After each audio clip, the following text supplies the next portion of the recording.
আসসালামু আলাইকুম।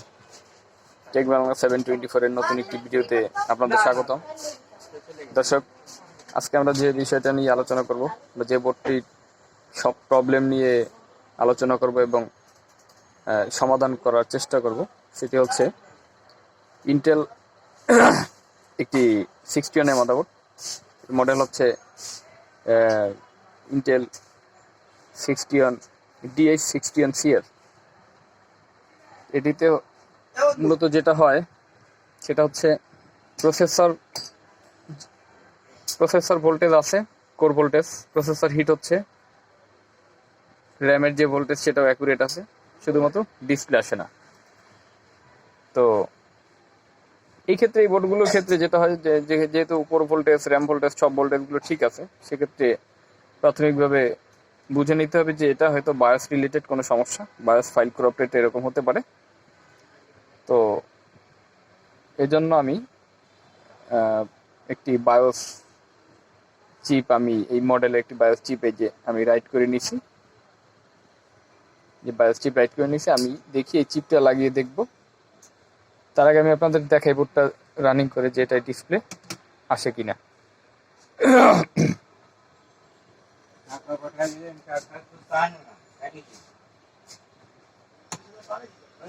এই দেখেন, এটা কিন্তু কোনো রিডিং নেই,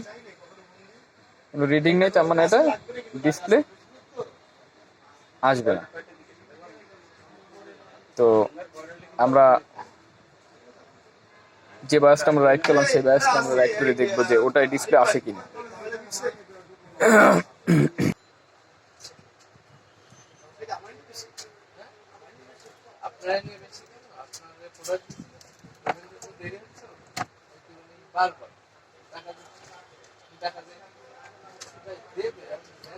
তো আমরা আগের বায়োসটা আমরা উঠাবো।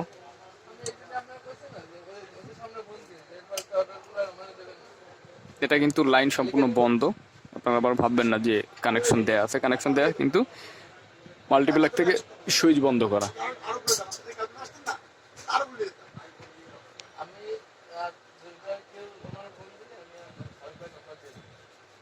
আমি এটার বায়োসটা উঠাবো, ওকে রিমুভ করে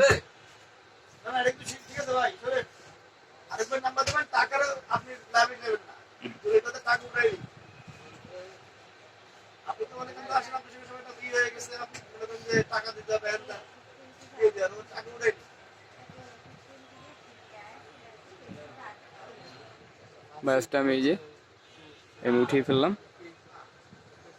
এবার আমরা যে নতুন যে রাইট করছি যে বায়োসটা, এই যে দেখেন, আমরা এই বায়োসটা আমরা লাগাবো।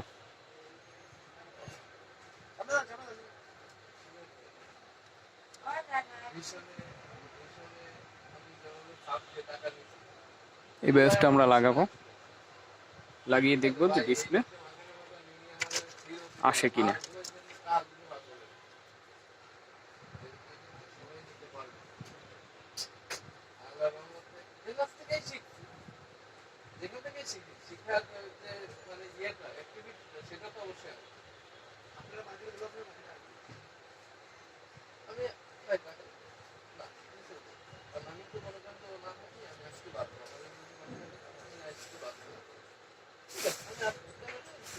এই বায়োসটা আমরা লাগালাম, নতুন রাইট করা যে বায়োসটা। একটু বায়োসটা ভালোভাবে লাগানোর জন্য আমি আবার একটু সোল্ডারিং করে নেব। আমার মনে হলো যে এটা ভালোভাবে হয়তো লাগেনি।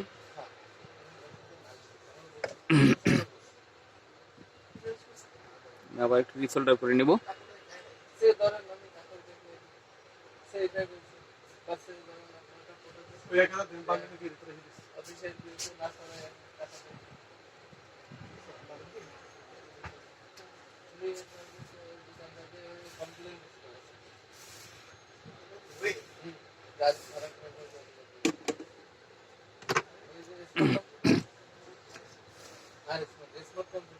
আমরা বায়োসটা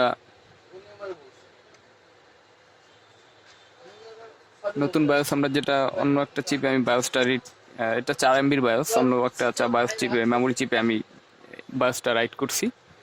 এটা আমি কিন্তু দেখেন আপনারা, যে আপনাদের সামনে কিন্তু আমি এই বায়াসটা লাগালাম।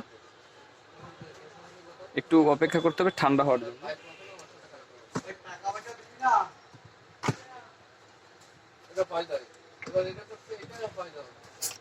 ঠান্ডা হওয়ার জন্য একটু অপেক্ষা করতে হবে।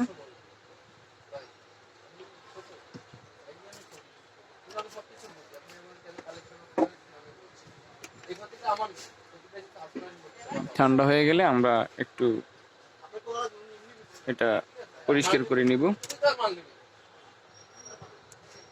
আমি একটু থিনার বা পেট্রোল নিতে পারেন, যেটা ইচ্ছা, তুলায় মাখিয়ে আমি এটা একটু ক্লিন করে নেব এখানে।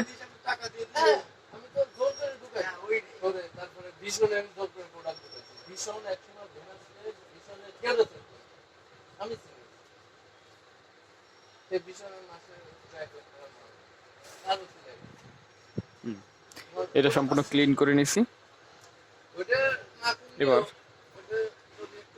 এবার আমি আপনাদের মোবাইলটা হাতে নিয়ে একটু দেখাচ্ছি। এবার এটা পাওয়ার অন করব। ভিজিএ লাগানো আছে, কিবোর্ড লাগানো আছে। এবার দেখতে হবে যে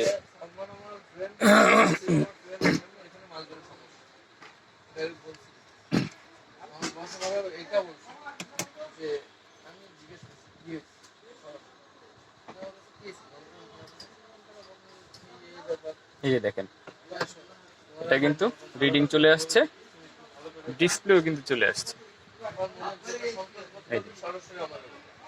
রিডিং ডিসপ্লে দুইটাই কিন্তু চলে আসছে। তো কুলিং ফ্যানটার কানেকশনটা লাগানো নাই, যার কারণে কিন্তু ঘুরতেছে না। আপনাদের বোঝার সুবিধার জন্য একটু কুলিং ফ্যানের কানেকশনটা একটু লাগিয়ে দিই। তো আমি আবার এটা রিস্টার্ট দিয়ে, ডিসপ্লে দেখেন চলে আসছে, ডিসপ্লে কিন্তু আছে অলরেডি। আমি একটু রিস্টার্ট দিব মাদারবোর্ডটা। এখান থেকে আমি রিস্টার্ট দিই, এই ফ্রন্ট প্যানেল থেকে আমি রিস্টার্ট দিচ্ছি।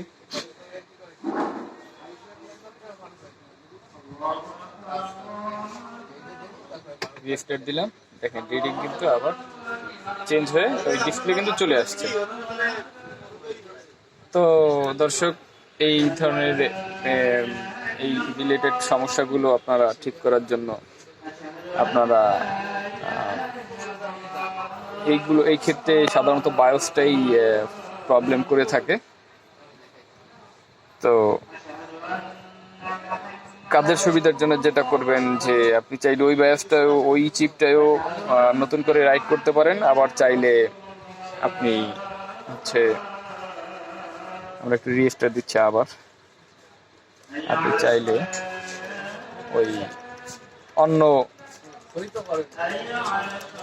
একটি মেমোরি চিপে, যেটা বায়োস রেডি করলাম, দেখেন নতুন বায়োসের সিস্টেমটা কিন্তু এরকম। আপনি চাইলে সব থেকে ভালো হয় নতুন আর একটা যে সাইজের বায়োস চিপ, মেমোরি চিপ, সেই রকম একটি নতুন চিপে বায়োসটি রাইট করলে ভালো হয়। তাতে করে দেখা যায় যদি বায়োস প্রবলেমের বাইরে যদি অন্য কোনো প্রবলেম হয়, তখন দেখা যায় আর আপনার কাছে যদি অ্যাকচুয়াল ফাইলটা যদি না থাকে, তখন আপনি এটা ইরেজ যখন করবেন বায়োস রাইট করার সময়, এটা আগের পূর্বের ফাইলটা কিন্তু হারিয়ে যাবে। অনেক সময় প্রসেসরের সাথে এটা অ্যাডজাস্ট হয় না, যার কারণে ডিসপ্লেও আসে না। এজন্য ট্রাই করার ক্ষেত্রে সবসময় অন্য নতুন একটি বায়োস চিপ দিয়ে, বা নতুন বলতে যে কোনো 4 MB একটি বায়োস চিপ দিয়ে এটা রাইট করতে হবে। রাইট করে লাগিয়ে দিবেন, আশা করি কাজ হয়ে যাবে। এই দেখেন আমাদের কিন্তু কাজ, আমাদের মাদারবোর্ডটা কিন্তু সফলভাবে সার্ভিসিং হয়ে গেল। তো দর্শক যারা দেখছেন, সবাইকে অনুরোধ করব আমার চ্যানেলটি সাবস্ক্রাইব করার জন্য।